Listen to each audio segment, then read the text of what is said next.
those are some of the headlines. This is Democracy Now!, democracynow.org, The War and Peace Report. I'm Amy Goodman.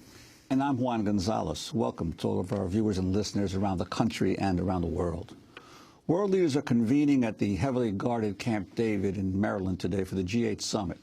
The G8 comprises 8 world leaders who meet face-to-face annually at a summit that has become a focus of media attention and protest action. The focus of this year's summit will be the European economic crisis, but other topics on the agenda include the conflict in Syria, nuclear nonproliferation, and global food security. President Obama will kick off the weekend with a speech in Washington outlining his plans for helping developing countries. He's expected to promote private sector investments rather than public sector solutions. The G8's new food security initiative is facing some criticism because it includes no financial pledges. Leading nonprofits such as Save the Children and Oxfam are urging G8 leaders to live up to their promise of 3 years ago to donate $22 billion toward food security in developing nations. By the G8's own accounting, it has only delivered a quarter of that amount. This year, activists are calling on the leaders of the 8 richest countries to build on their previous commitments and partner with developing countries to urgently tackle hunger. For more, we're joined by 2 guests. From Baltimore, Maryland, Dr. Margaret Flowers is with us. She helped organize the Occupy G8 People Summit. She's a pediatrician, single-payer advocate, co-director of It's Our Economy.us, and organizer of Occupy Washington, D.C. And in Washington, D.C., we're joined by Raymond Offenheiser. He is president of Oxfam America. We welcome you both to Democracy Now! Raymond Offenheiser, let's begin with you. First of all, I bet most people in this country don't even know what the G8 countries are. And then we'll talk about the significance of this meeting that was, in a surprise to many, moved from Chicago, where it was to precede the NATO summit this weekend, to the isolated Camp David. Well, the G8 countries are the most industrialized or wealthiest countries in the world and comprise mostly of Europe, United States, Canada, Australia, and a number of major European economies. They have been convening for a number of years around a variety of strategic issues of the sort that you just mentioned. And as you indicated, for organizations like Save the Children and Oxfam, top of mind is the global food crisis, which started in 2009. And which is the centerpiece of the events this morning. The president will be making a major speech to launch the summit this morning at 10 o'clock. And Raymond Offenheiser, what about this pledge that was made back in 2009 of $22 billion to address food security? How much of it has actually been delivered, and what are you calling for? Well, the countries, President Obama in Italy, in the L'Aquila summit of 2009, exercised bold leadership in calling upon the G8 at that particular time to actually confront the major challenge of the global food crisis. And I think it's important for your listeners and viewers to remember that at that particular time, food prices had spiked some 300% in various countries around the world. There were riots in 38 countries. There was real questions about whether certain governments were going to survive that political instability. There was a recognition that food stocks were exhausted, and there was a real need to invest in agriculture. And the president stepped forward and really said, we need a bold commitment from the G8 to really move an agenda forward. He put money on the table. Others committed up to $22 billion, with the idea there would be $7 billion spent over the next 3 years. I think the question now, really, for this summit is, will that commitment at those levels of funding continue for the next 3 years to 2015, or will there be, in the face of all the fiscal crisis around the world, will the ambition be lower than that? And I guess our concern is really, will the ambition going into this summit be commensurate with the scale of the problem, which hasn't gone away, and in some ways you could say is worsening with the emergence of a major food crisis in West Africa and the Sahelian region. Juan and I were talking before the show about just who these G8 countries are. Canada, France, Germany, Italy, Japan, Russia, the United States, and Britain. Dr. Margaret Flowers, why have you organized this Occupy G8 People Summit outside? Well, we feel it's important to educate people about the role that the G8 plays. They actually formed in 1975 as the G6, following a 1974 United Nations declaration calling for a new international economic path that created avenues for countries to regulate multinational corporations within their borders, allowed them to determine their economic situation without undue influence, military influence, or other pressure on them from outside countries. And in response to that, these wealthy nations wanted to circumvent these calls for a more inclusive and democratic economic process and have really dominated the economic policies of the world. We want people to know that there are other solutions that are actual true solutions to the crises that we are facing, but those solutions are not being talked about by the G8 leaders. And Dr. Flowers, you're a pediatrician. You've been a guest on Democracy Now! Many times in the past, talking about advocating for single-payer health insurance. But now you have broadened out considerably in terms of the issue of the G8 summit. Why is that?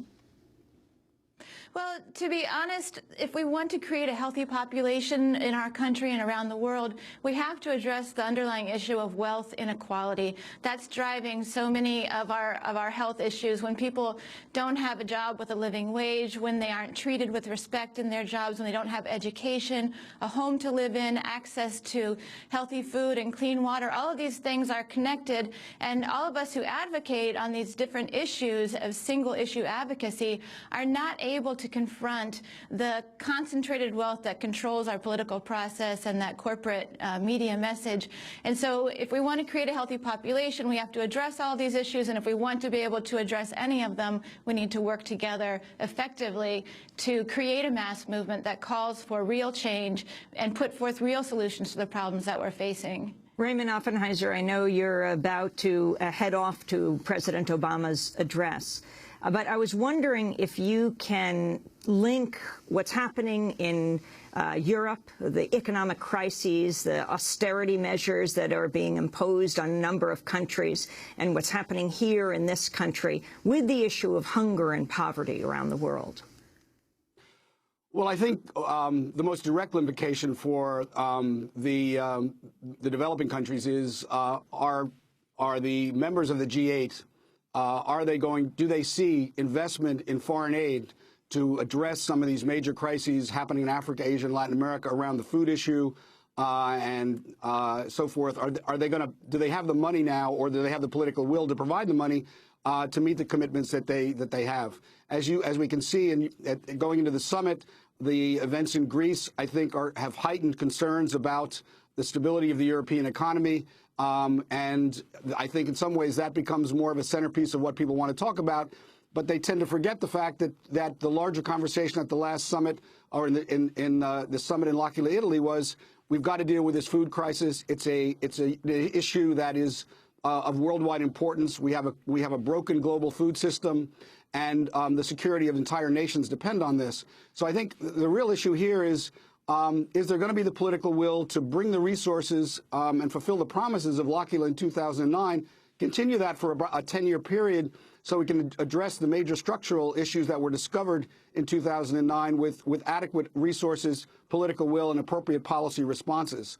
And I think to the point that Dr. Flowers was making, this is all a part of a package of an economic model that is, I think, privileging growth, which is important, and the generation of jobs, and the importance of a private sector role. But at the same time, it needs to be inclusive growth that reaches out to small farmers, women, and prioritizes issues of health, food security, and environment.